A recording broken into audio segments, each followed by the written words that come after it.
Hello students. आज का जो हमारा टॉपिक है वो है परमुटेशन। और परमुटेशन ये आपका जो हमारा जो चैप्टर चल रहा है वो परमुटेशन एंड कॉम्बिनेशन है। इस चैप्टर में हम लोग अभी तक जो पढ़े हैं वो principle principle method of counting और साथ ही साथ फैक्टोरियल हमने पढ़ लिया है। आज जो हम पढ़ने जा रहे हैं वो है परमुटेशन। परमुटेशन और कॉम्बिनेशन जो हमारा चैप्टर है, इसमें परमुटेशन का मतलब क्या है और कॉम्बिनेशन का मतलब क्या है, ये हमें ध्यान रखना है, क्योंकि अगर यही चीज़ हमें क्लियर नहीं रहा लास्ट तक तो हम क्वेश्चंस में फंस जाएंगे। खासकर जब अच्छे क्वेश्चंस आगे बढ़ के आता है तो बेसिक क्वेश्चंस वो तो सिंपली हो जाते हैं, लेकिन जो अच्छे अच्छे क्वेश्चंस होंगे वो वहाँ पे हमें दिक्कत होता है। सबसे पहले अगर हम बात करें परमुटेशन का, तो परमुटेशन आपका ये अरेंजमेंट को शो करता है। किसको शो करता है? अरेंजमेंट को। अरेंजमेंट कैसा रहेगा? यहाँ पे आपके पास कुछ थिंग्स या कुछ टर्म्स या कुछ नंबर्स कुछ भी हो, उनको अरेंज करना होता है पर्टिकुलर पैटर्न पे।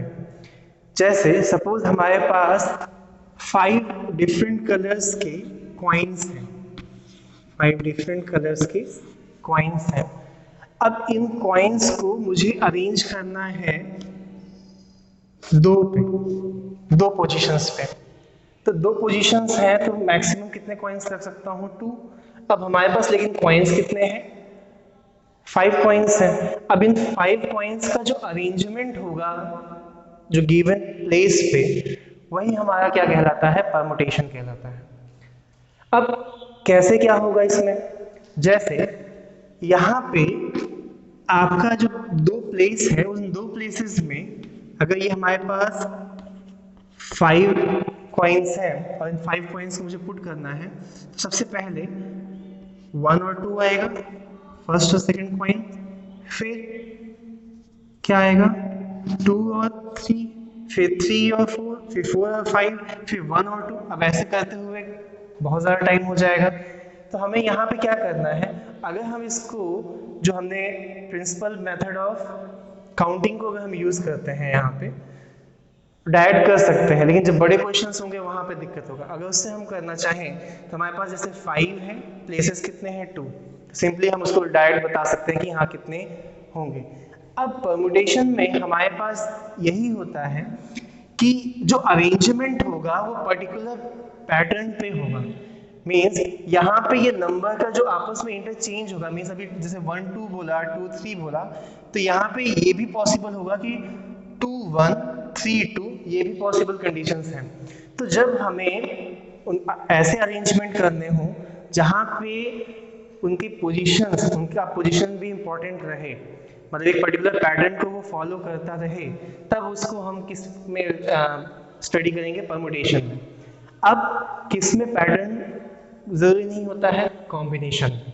तो कॉम्बिनेशन में जब जरूरी नहीं होता है तो वहाँ पे एक पर्टिकुलर, जैसे हमने यहाँ अरेंज किया 1 जैसे 2 3 लिखा, तो कॉम्बिनेशन में 3 2 से कोई मतलब नहीं है, क्योंकि हमें पोजीशन से कोई मैटर नहीं करता। वहाँ पे कोई एक रहेगा वो चल जाएगा।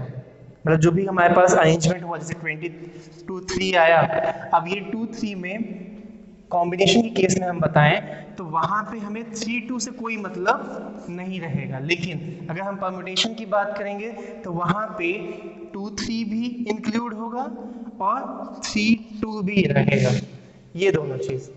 अब करना क्या है यहाँ पे? सबसे पहले परमुटेशन को हम देखें तो परमुटेशन यही कहता है कि अपने पास अगर n ऑब्जेक्ट्स हैं, n ऑब्जेक्ट्स हैं अपने पास और r प्लेसेस हैं, मतलब n ऑब्जेक्ट्स हैं, उनको r प्लेसेस पे मुझे पुट करना है। n ऑब्जेक्ट्स हैं, r प्लेसेस हो सकता है या r पोजीशंस हो सकते हैं, उन पे मुझे इसको प्लेस करना है। तो परमुटेशन यही कहता है कि आपका n ऑब्जेक्ट्स r प्लेसेस पे अगर मुझे प्लेस करना है तो वो हमारा डिनोट होगा, जो उसका नोटेशन होता है वो होता है NP-R, ये रहेगा, और या फिर PNR। और ये क्या होता है? आपका जितनी प्लेसेस हैं, R प्लेसेस हैं, मीन्स जितने भी हमारे पास जो वैकेंट प्लेस होंगे या कुछ भी होगा वो कितना होगा हमारा 1 2 3 ऐसे करते हुए आर तक रहेगा। तो आर प्लेसेस हैं, उन आर प्लेसेस में मुझे एन ऑब्जेक्ट्स पुट करने हैं। तो एन ऑब्जेक्ट्स को अगर पुट करना है वहाँ पे तो हमारे पास यही इस पोजीशन पे कितना कौन सा नंबर रखूँगा, एन में जितने भी नंबर्स हैं उनमें से कोई एक आएगा। फिर अगले में n-1, अब नेक्स्ट वाले पोजीशन पे n-1 हुआ। फिर इसके नेक्स्ट पोजीशन पे क्योंकि दो हमने एक पुट कर लिया था इसलिए एक हट गया, तो हमारे पास टोटल जो बचा हुआ टर्म है, जो रिमेनिंग टर्म है वो आपका n हुआ। अब उस रिमेनिंग टर्म में हम फिर नेक्स्ट पोजीशन के लिए क्या करेंगे, अब टू टर्म्स यूज हो चुके हैं तो n माइनस यहाँ पे लिखेंगे 2 इस पोजीशन के लिए। अब ऐसे ही करते हुए r वाली पोजीशन पे कितना आएगा, वहां पे हमारे पास n माइनस r माइनस 1 रहेगा, ये आएगा। इसका मतलब ये हमारा क्या हो गया, n minus 1 n minus 2 n minus r plus 1। ये रिप्रेजेंटेशन आपका हो गया किसका, NPR मतलब यहाँ परमुटेशन n ऑब्जेक्ट्स का r के लिए। अब इसके बाद क्या ये ऐसे ही लिखेंगे, हम इसको इस तरीके से भी लिख सकते हैं, और हम जो हमारे पास NPR है उसको हम इस तरीके से भी लिख सकते हैं, यहाँ पे factorial n upon factorial n minus r, ये भी एक पार्ट है आपका। तो आप यहाँ पे परमुटेशन को इस तरीके से भी शो कर सकते हो और ऐसे भी इस फॉर्मूले को भी हम वहाँ पे यूज कर सकते हैं, तो दोनों को हम यूज करेंगे। अब यहाँ से हमें यही समझ में आया कि हमारे पास n ऑब्जेक्ट्स हैं और r प्लेसेस पे उसको पुट करना है, तो हम इस तरीके से उसका जो नंबर ऑफ परमुटेशंस अगर मुझे फाइंड करना रहेगा तो हम इनको यूज करके हम सिंपल सॉल्व कर सकते हैं। अब करना क्या है हमें, यहाँ पे हमारे पास अगर हम कुछ क्वेश्चंस लें तो वो क्वेश्चंस कुछ ऐसे हैं, जैसे हमारे पास क्या रहेगा कि A, B और C है, हमारे पास 3 लेटर्स हैं A, B, C। In 3 letters को मुझे क्या करना है, इसके बताना है हमें, यहाँ पे ये बताना है कि इसके नंबर ऑफ परमुटेशंस कितने होंगे, मतलब जितने भी पॉसिबल परमुटेशंस हैं। जैसे हम हमसे यही क्वेश्चन पूछ ले कि right all the possible permutations of these 3 letters, तो इन 3 लेटर्स को यूज करके हमारे पास जितने भी पॉसिबल परमुटेशंस हैं अगर उसको मुझे फाइंड करना है तो वो कैसे हम फाइंड करेंगे। तो यहाँ पे जितने भी पॉसिबल हैं वो अगर हम देखें नॉर्मली अगर इसको मैं लिखना चाहूँ तो क्या क्या आ सकता है, ABC, फिर ACB, फिर BAC, फिर BCA, CBA, फिर CAB।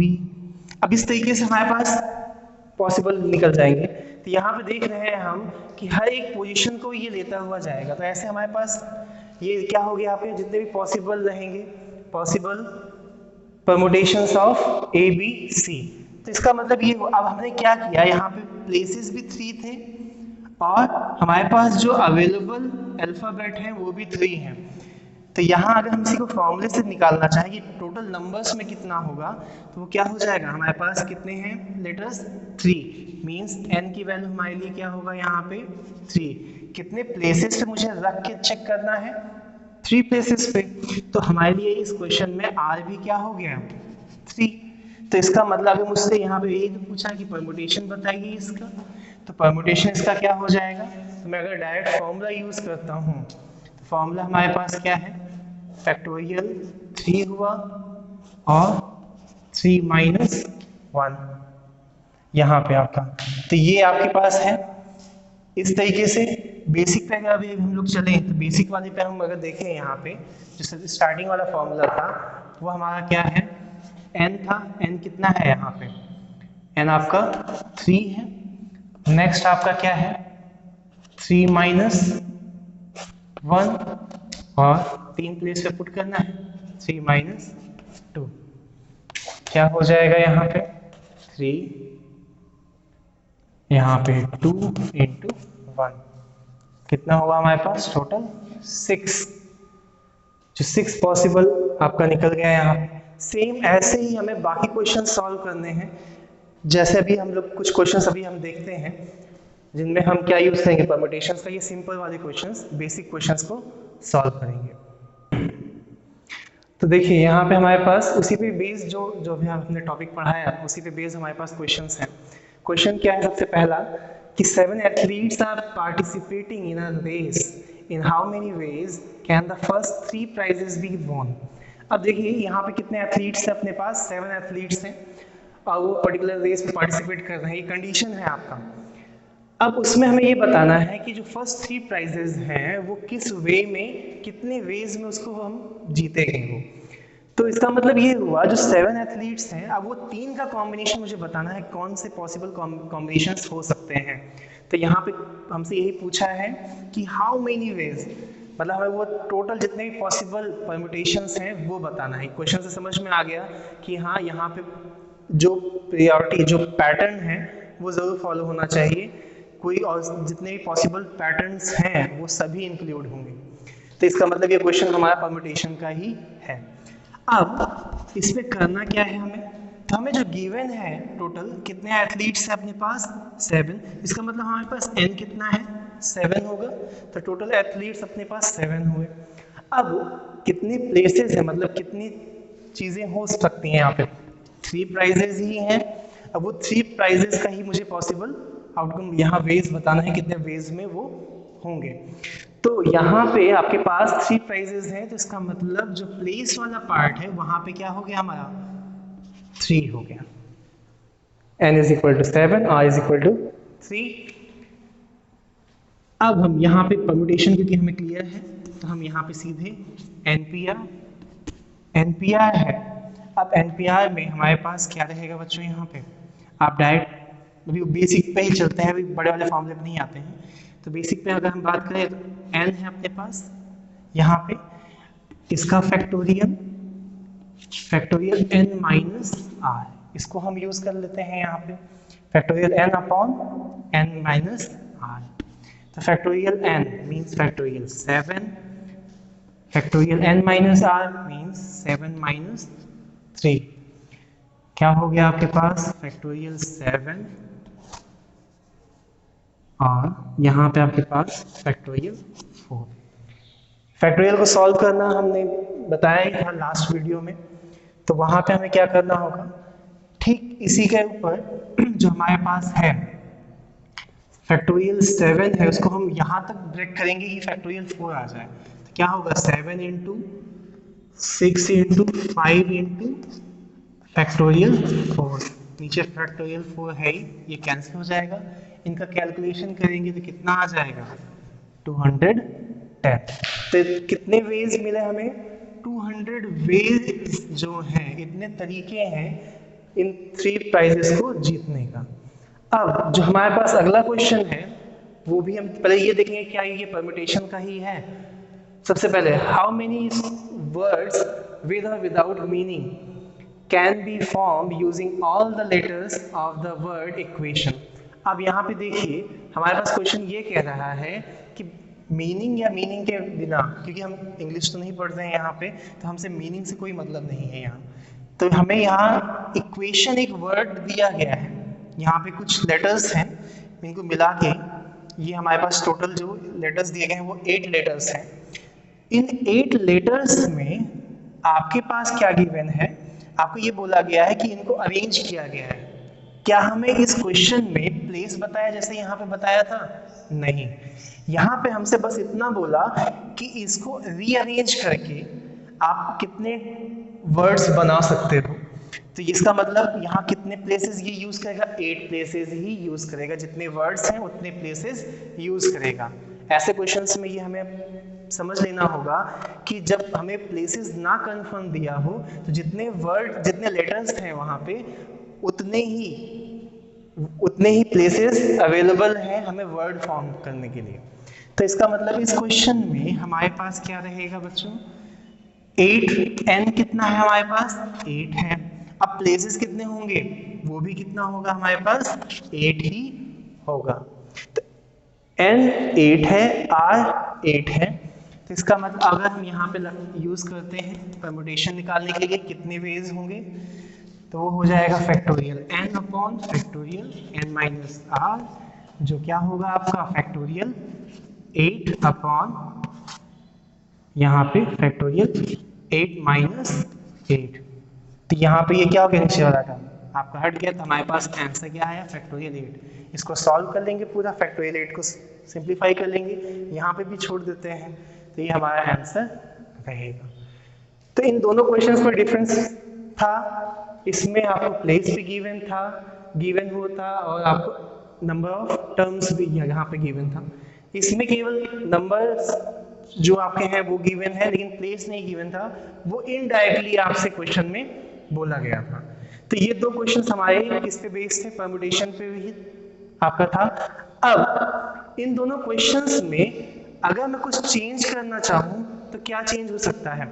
अभी तक इन क्वेश्चंस में रिपीटिशन नहीं था, इन क्वेश्चंस में कहीं पे भी आपके पास यहाँ रिपीटिशन नहीं था।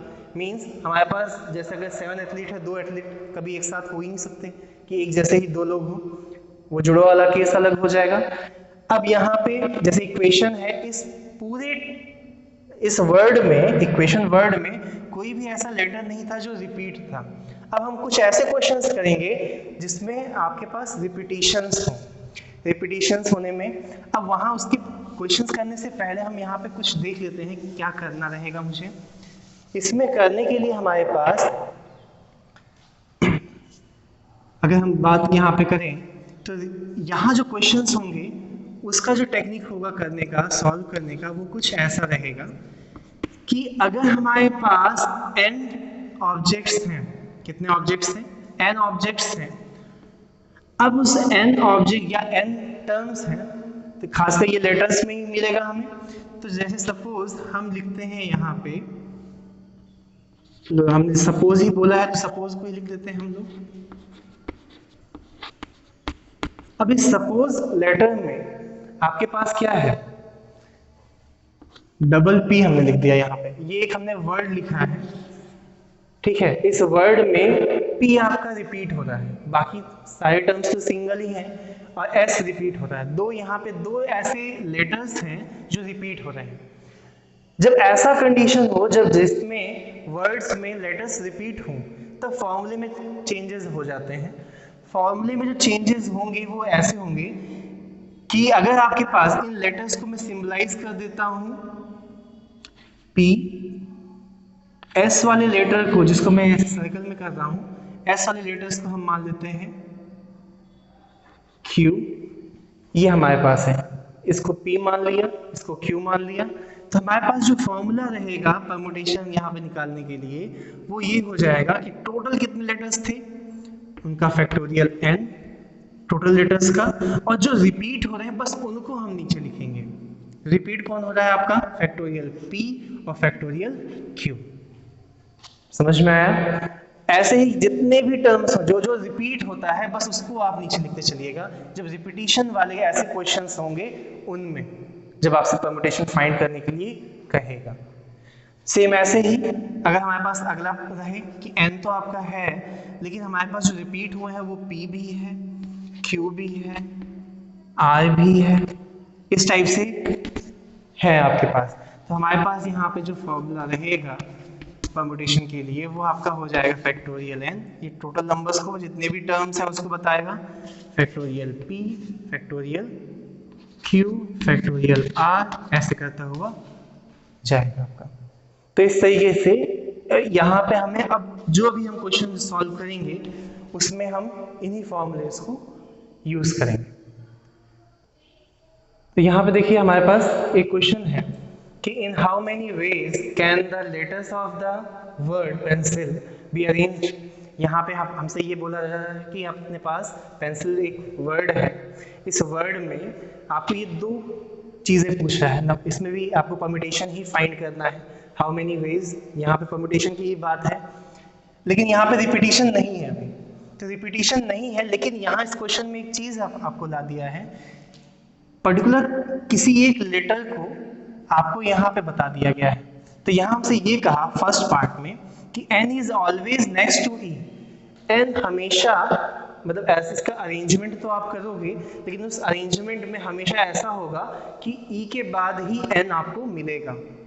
तो अब इसको सॉल्व कैसे करेंगे हम? तो यहाँ पे टोटल अपने पास कितने हैं? 6 हैं आपके पास। तो सबसे पहले अगर हम फर्स्ट पार्ट का सॉल्यूशन जाए तो हमारे पास नंबर ऑफ टर्म्स कितने हैं बच्चों? 6, n आपके पास 6 हुआ। अब मुझसे ये पूछ रहा है, अब यहाँ पे ये कंडीशन तो फिक्स हो गया। फिक्स होने का मतलब ये हुआ कि आपका n और e एक साथ आएंगे। एक साथ आने का मतलब n e के बाद आएगा हमेशा, जो भी अरेंजमेंट होगा। तो जब भी ऐसा क्वेश्चन मिले जहां पे कोई पर्टिकुलर चीज फिक्स हो जाए तो हम उसको टोटल में उतना माइनस कर देंगे और उस पूरे को हम 1 मान लेंगे। तो यहाँ पे 2 लेटर्स हैं अपने पास, कौन कौन से? E और N। अब यही एक पार्ट आपको हर जगह मिलेगा, कोई भी वर्ड अरेंज करोगे आप उसमें EN आपको मिलेगा। जैसे सपोज एग्जांपल यहाँ पे देखा जाए इसी को, कि अगर हम एक वर्ड इन्हीं लेटर्स को यूज करके वर्ड बनाना चाहें तो एक ये बनेगा EN PCIL, ये बना दिया, या CN CPILEN। तो यहाँ पे आपने देखा इन सभी केसेस में EN आपका क्वेश्चन यही कहा कि हमेशा N जो है वो E के बाद ही मिलेगा हमें। तो ऐसे ही जो भी पॉसिबल इसके आउटकम्स होंगे उसको हम देखेंगे। तो इसका अब ऐसे क्वेश्चंस में मैं ये समझाना चाह रहा हूँ कि आपको उस पूरे को 1 यूनिट मान लेना है। तो टोटल लेटर्स कितने अपने पास? 6। अगर इन दोनों को 1 मान लेता हूँ तो हमारे पास कितने हुए? 5। तो अब इस क्वेश्चन में हमारे लिए n क्या हो जाएगा? n आपका चेंज हो जाएगा कितना? 6 माइनस 1 क्यों हुआ? क्लियर है? तो ये माइनस हुआ, अपने पास n की वैल्यू कितनी हुई? 5। अब जो अरेंजमेंट होगा वो भी इसी 5 की रिस्पेक्ट में होगा, क्योंकि इन दोनों डिजिट्स को हमने क्या मान लिया है? दोनों अल्फाबेट्स को 1 मान लिया है, मतलब एक सिंगल टर्म। इसलिए हमारे पास अब टोटल अवेलेबल कितना है? 5, और बनाना कितना है? 5 में। तो हमारा जो यहाँ पे परम्यूटेशन होगा वो 5 टर्म्स का है, मतलब n आपका 5 है और प्लेसेस भी कितने होंगे? 5। तो इसका मतलब हमारे पास ये, इनको अगर सॉल्व किया जाए तो हमारे पास क्या आएगा? Factorial 5 upon 5 minus 5 means factorial 5। ये आपका हुआ फर्स्ट का आंसर, ये आ जाएगा फैक्टोरियल 5। आप फैक्टोरियल 5 को सॉल्व कर लेंगे। फिर इसके बाद जो सेकंड पार्ट है, सेकंड पार्ट में क्वेश्चंस को थोड़ा सा चेंज कर दिया है। चेंज करने का मतलब क्या है? यहाँ पे क्या कहा है कि N E ऑलवेज टुगेदर, ये दोनों एक साथ आएंगे। तो सॉल्यूशन में कैसे करना है हमें? तो ये सॉल्यूशन लगभग सेम मिलेगा हमें। क्या?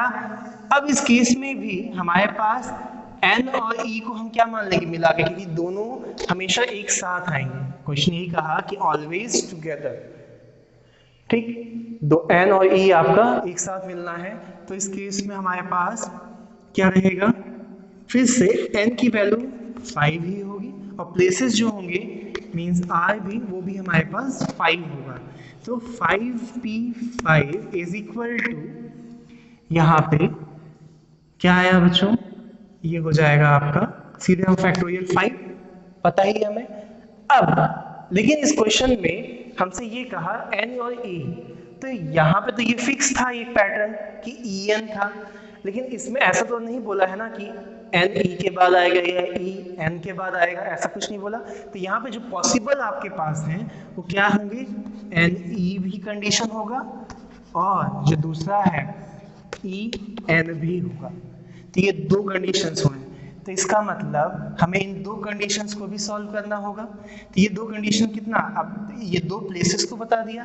इन दोनों के लिए हम क्या करेंगे कि हमारे पास क्या आएगा? फिर फैक्टोरियल 2 आएगा।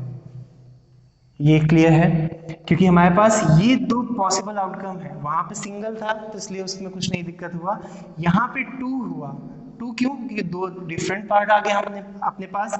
तो यहाँ पे अब यहाँ पे हम मल्टीप्लीकेशन प्रिंसिपल ऑफ काउंटिंग का मल्टीप्लीकेशन पार्ट लेंगे और इन दोनों को मल्टीप्लाई कर देंगे। तो हमारे पास क्या रहेगा? जो हमारे पास रिजल्ट आएगा वो होगा फैक्टोरियल 5 इंटू फैक्टोरियल 2 और इनको सॉल्व कर लेंगे, हमारा आंसर आ जाएगा। तो इस तरीके से हम इन क्वेश्चंस को सॉल्व करेंगे।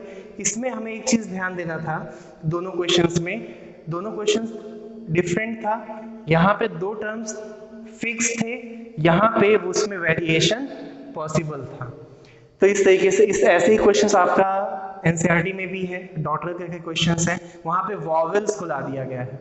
तो वॉवेल्स वाले केस में भी आपको वही करना है, जितने भी टर्म्स हैं जो रिपीट होंगे या जो वॉवेल्स उनको अलग कर लीजिएगा, उसके बाद जो बचा हुआ टर्म है उनको रखना, और जितने भी वॉवेल्स हैं उनको आप क्या कर लोगे? वन क्वांटिटी मान लोगे। ठीक, उस तरीके से हम इन क्वेश्चंस को करेंगे।